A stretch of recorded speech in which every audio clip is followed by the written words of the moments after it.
All right, so we can cool here with Sammy from Red Rain. How you doing, man? I'm fine, thank you. Thanks for having me. So congratulations on the remix of your song, dude. I took a listen and it is awesome. What made Thank you you. do that? The remix. Yes. Yeah. So what happened was we recorded the. It's kind of a long story, and I'll shorten it up. We recorded our EP with David Ivory, who just did an unbelievable job, and we had it out for a little while. And one of our team members, found another producer who listened to it and said, "Look, let's if you give me the song, let me kind of tinker with it. Let's bring the guitars up, the drums up. Let's kind of tinker with it and kind of give it a fuller, edgier sound." So we let him have it, and it turned out way better than we thought. So with the pandemic and starting the 2021 campaign, we thought we'd just do the remix before we release any new music. Yeah, well, it was a smart choice, man. That's for sure. Thank you. Thank you. I mean, Did you get a chance to see the video? Yeah, I seen it, man. It was great. Oh, cool. Thank you. Thank you. It was a kick-ass song to start out with, but it was like amazing the tweaks and stuff they did to like just really take it to that next level. Yeah, well, the good news is we didn't really change much from the original and the original EP to this version now. Mainly what we did was, like I said, bring sort of some of the instruments to the forefront that were a little hidden, but not that there was anything wrong with the original version. We just kind of wanted to make it a little louder. You know what I mean? Make it a little more punchy. But both versions are great. So it's exciting. It's exciting. People are really it's being well received, and we're very excited about that. I totally understand what you mean, but like when you have it on a nice sound system, you could definitely hear the differences between the two and what was done. Yeah.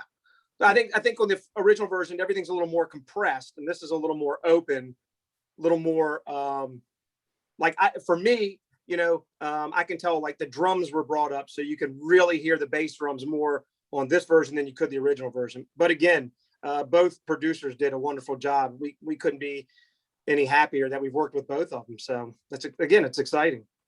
Now, earlier you mentioned that you wanted to release this before any new music. So you guys got new stuff written, recorded. What do you got? So we do have some new music that we are still writing. We do have a brand new single that we were going to release. So that's, as they say in the can, ready to be released. But what we did is we held off again because there was a lot of debate about how we should start off this campaign through the pandemic. And, when you release new material, it's always best to go out and kind of support it. And since there's no shows, that's a hard thing to support.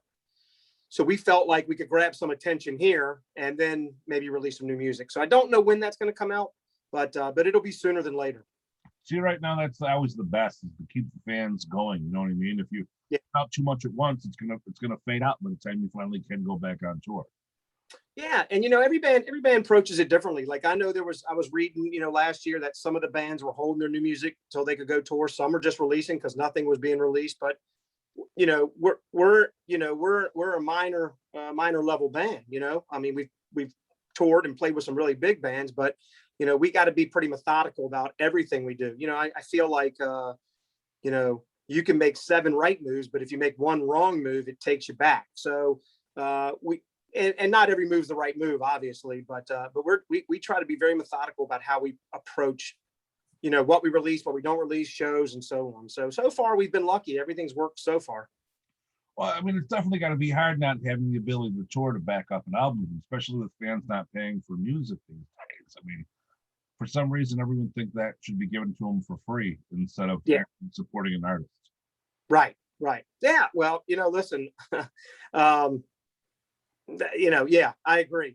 Listen, the last entity when you're doing something like this that makes money is the band. But the good news for us was the singer and I, who started the band, we knew going into this it was going to be sort of what you call a losing entity. We weren't going to be rich. We're not going to be rock stars like you see in the 80s and so on. But it's a love. It's a passion. And really, the start of this was just for us to put some songs out on Apple Tunes and see where it went. And so it's gone, as of right now, it's gone so much more further than we could have ever imagined. If it ended today, which obviously I hope it doesn't, but if at the end of the day, we had a nice ride, but we feel like we have a lot more to give. But, listen, you're in the business and you know bands and stuff. If anybody's in this business just to make money, I think you won't be in this business long. For sure, I understand what you're saying. It's just like, I don't know. I think kids these days lose out on a lot having nothing but digital to look forward to. You know what I mean? I mean, Right. Absolutely. Yeah. I can remember as a kid going to it was Media Play was my big store, and it was a big warehouse of just music and, entertainment stuff. But to go through and look at the CDs and get them in your hand, and just, I would buy shit just because it looked cool on that. You know what I mean? Yeah, sure. Sure. But now, And I agree with that. I think the digital age is really, well, listen, they said the same thing about MTV. If you remember, like one of the bands that I like, that's not really hard rock, because I love the Cars. The Cars were a great band, but I think MTV ruined the Cars because they didn't have that look and that sort of persona that other rock stars did. And so I think every platform as you move forward can take some bands out and help some bands. But I agree with you. There was nothing better than being younger than going to a record store when you knew that your favorite band was releasing the record that day and running in there and, first of all, trying to be the first one that grabbed it. And number two is you had it in your hand for the artwork too. I mean, the artwork was unbelievable back in some of those albums.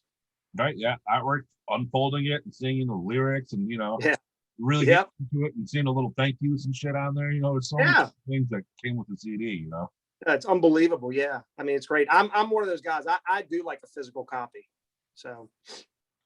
See, nowadays it's just like, I think that's why vinyl is making a big comeback, is because you can get it in your hand. I mean, I don't know anybody who has a record player anymore, but I know people who own tons of vinyl just because it's something cool to actually have in their hand. You know what I mean?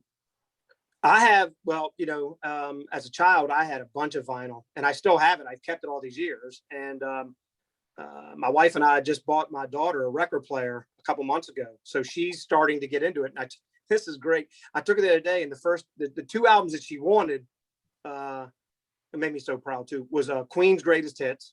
Okay. And the Beatles' White Album. Oh, wow. That's cool. For sure. And or somewhere. So, she doesn't like my band and she doesn't like the bands that I like, but that's okay. She'll forge her own way, which is good, but I think she's got a good start with those bands. Definitely, for sure. I need bands to start doing 45s again. I got a 45 jukebox.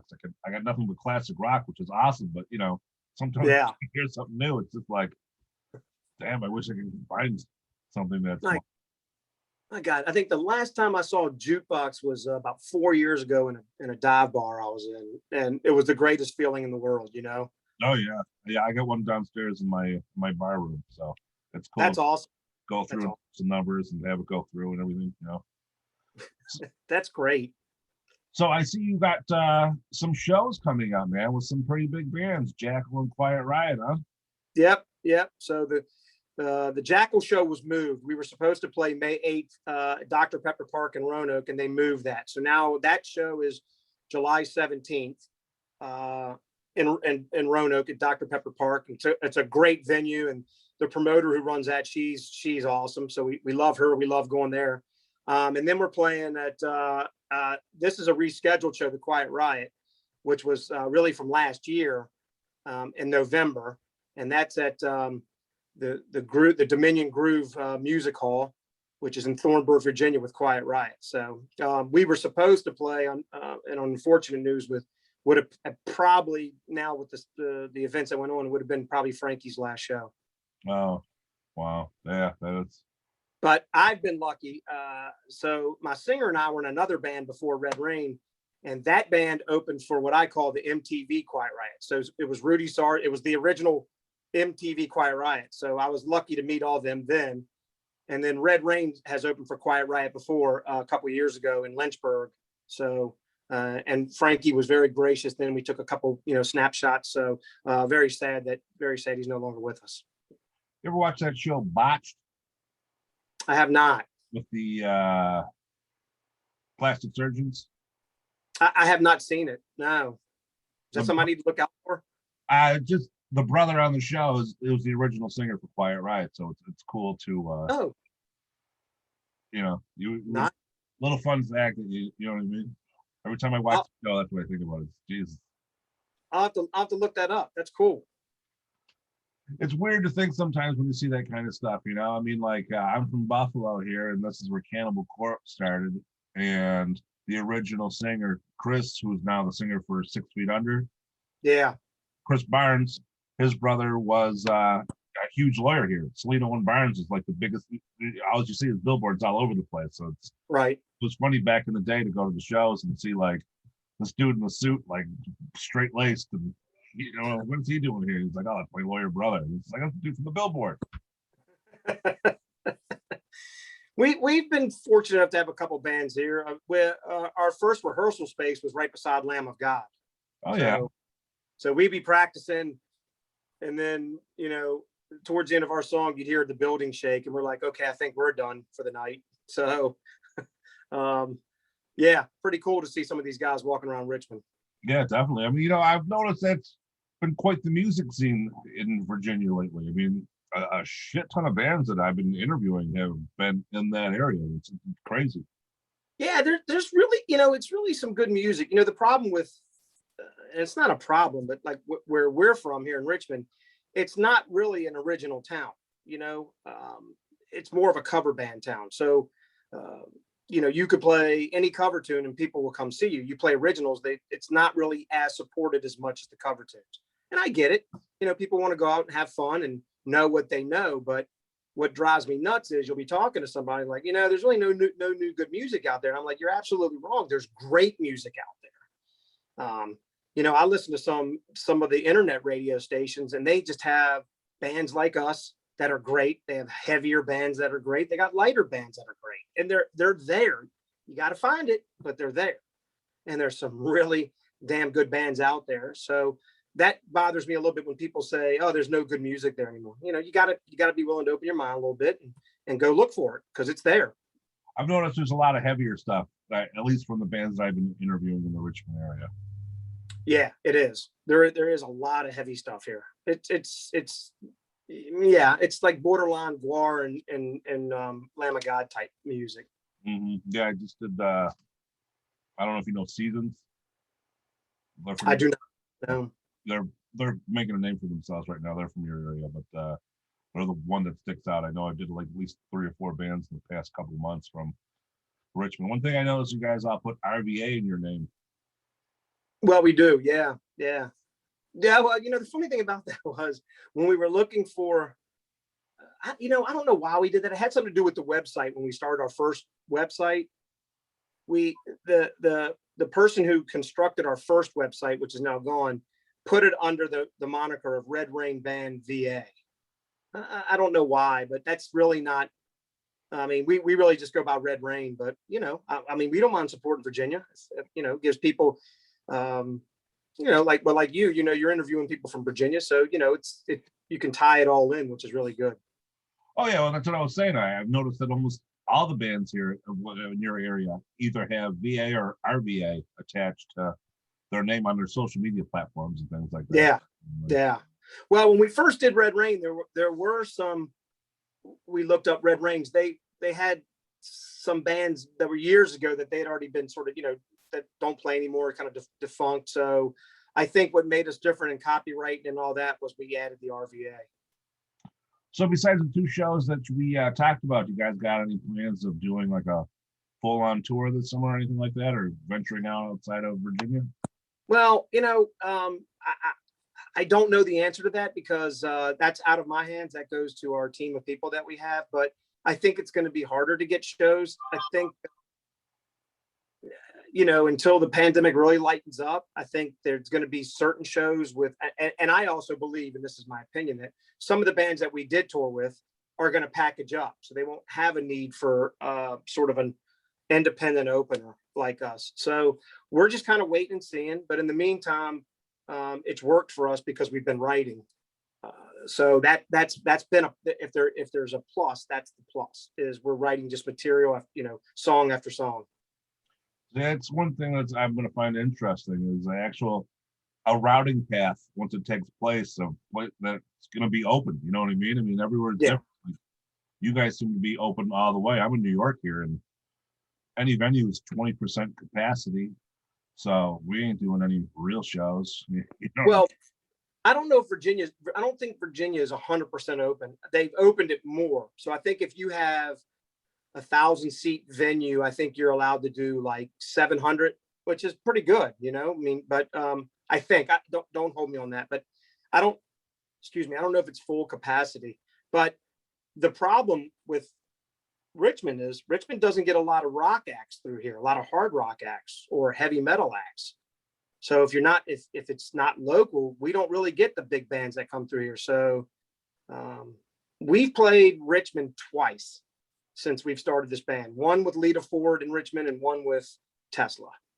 That's it. And that's been for a couple of years. So we've been going out and venturing off the road to go do what we had to do.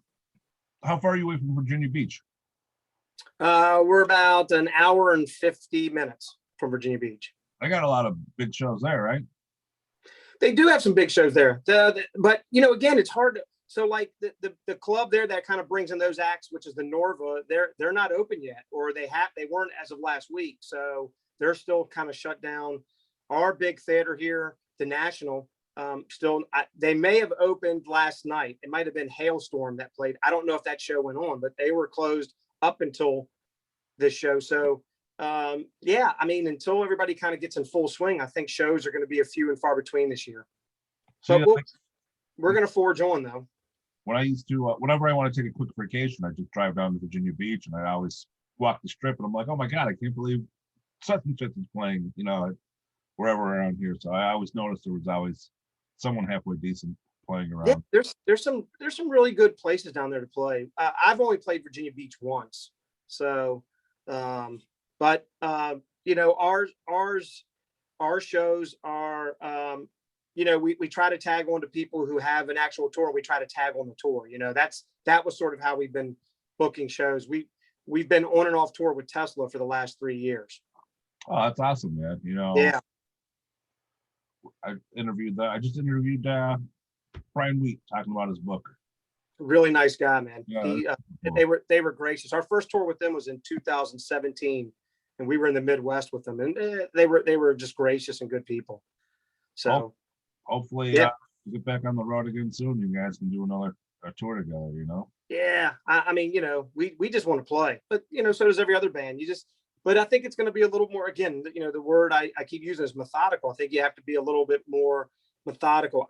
You know, I've talked to our team of people. I think what's going to happen is I think the floodgates to people going to show after show after show probably won't come back till 2022. I think with, you know, people being out of jobs, instead of, you know, having a show one night, a show another night, and a show another night, they're going to pick the one they want to go to. That's my opinion.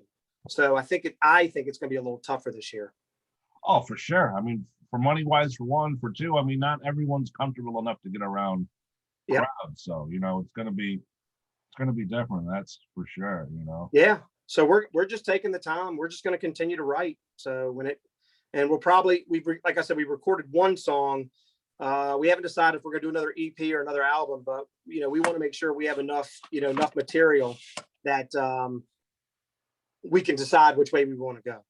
See, that's real cool though. I mean, now with this downtime is take full advantage of it. Before, you know, you might think, all right, this sounds good enough and let's do it. But when you got so much time, it's just like, well, let's really get at it and put out the best possible music.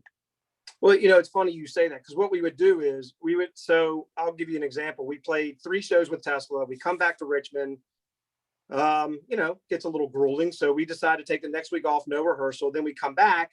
It's like, okay, we're going to start writing. And then all of a sudden we get a call. Hey, you want to play this show 2 weeks from now? So, okay. So we put that on hold because we're pretty, we try to be as, you know, pretty tight with the set as it can be, you know? So we probably start rehearsing the set a good month before a show. And that's what we do every rehearsal, is that set. So, you know, we obviously when you play live, there's some glitches, but we try to make it so that it's as glitch free as possible. So we've been, you know, so that would continue to happen. We would play, come back, we're going to write this week. Oh, you want to play this show? Yeah. So then we start that. Then we'd come back, and then there'd be like a month or two off. And then around the holidays, we don't really practice due to everybody's job. And my job specifically, the holidays are busy, so we don't really get together. And then you start back up again, you start writing again, and then you got a couple more shows. So this has really been, if there's any positive to this, which there's none, is we've been able to calm down, slow down, and write. So that's about the only positive to this pandemic. Yeah, I was gonna say, unfortunately, besides catching up on Netflix shows and shit like that. Yeah, exactly. You know? So, so that's it. So we'll continue to go that path, and we'll continue to look for shows and play some shows. So that's what we're going to continue to do. Awesome, man. Now, people that are watching this, they want to follow up. They want to check out the remix. They want to know when more music's going to drop. They want to get tickets for your upcoming shows. Where do they go? What do they do? So, we're on Facebook under Red Rain Band, and Red Rain is REDREIGN. So Red Rain Band. We're on all the downloadable music sites. We're on Spotify. We're on Apple, Google. So go take a listen there. The videos on YouTube. We also have 2 other videos we released a year or 2 ago. So we're out there. If you just Google Red Rain Band, and again, it's REDREIGN, you'll see some stuff on us. Awesome, man. Well, I appreciate talking to you. I love the music, and I can't wait to see what comes next from you. Well, I really appreciate it. I appreciate you taking the time to talk to me and helping us spread the word. So can't thank you enough for that. All right, man. Take care of yourself. You too. Take care. Bye-bye.